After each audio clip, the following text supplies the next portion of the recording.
Welcome back to my channel. ரொம்ப simple and ஈஸியாக லேசியாக இருக்கும் போது நம்மளுக்கு சமைக்க தோணாது. பட் அந்த டைமில் இந்த மாதிரி ரசத்தை வச்சு கொடுங்க, ரொம்ப நல்லாயிருக்கும். எப்படி செய்யலான்னு பார்க்கலாம் வாங்க.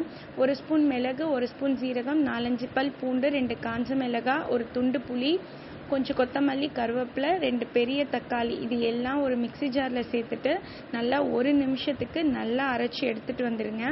அரைச்சதை இப்போ ஒரு பாத்திரத்தில் சேர்த்துட்டு ஒரு 5 கிளாஸ் அளவுக்கு தண்ணி இதோடு சேர்த்துக்கோங்க.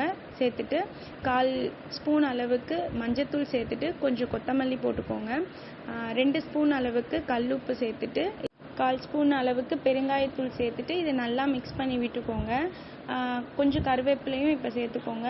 இப்போ அடுப்பை ஆன் பண்ணிவிட்டு இப்போ இந்த ரசத்தை எடுத்து அடுப்பில் வச்சுக்கோங்க. வச்சுட்டு ஒரு கொதி வந்ததும் அடுப்பை ஆஃப் பண்ணிவிடுங்க.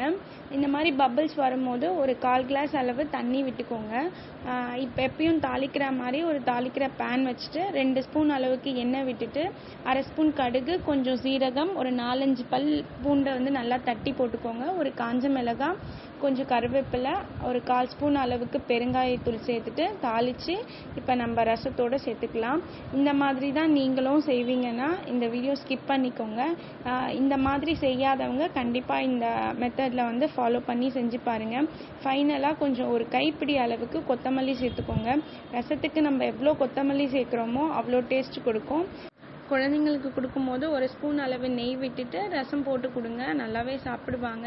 சாட்டர்டே டைமில் ரொம்ப கன்ஃபியூஸாக இருக்கும் என்ன சமைக்கலான்னு சொல்லிட்டு, அந்த மாதிரி டைமில் இந்த மாதிரி ரசம் வச்சுட்டு ஜஸ்ட் ஒரு பொட்டேட்டோ ஃப்ரை அப்புறம் செஞ்சு கொடுத்துட்டாலே போதும். நமக்கும் டைம் சேவ் ஆகும், வேலையும் சீக்கிரம் முடிஞ்சிடும். என்னோடய வீடியோஸ்லாம் போய் பாருங்கள். பார்த்துட்டு பிடிச்சிருந்தால் சப்ஸ்கிரைப் பண்ணிக்கோங்க. தேங்க்யூ ஸோ மச் ஃபார் வாட்சிங்.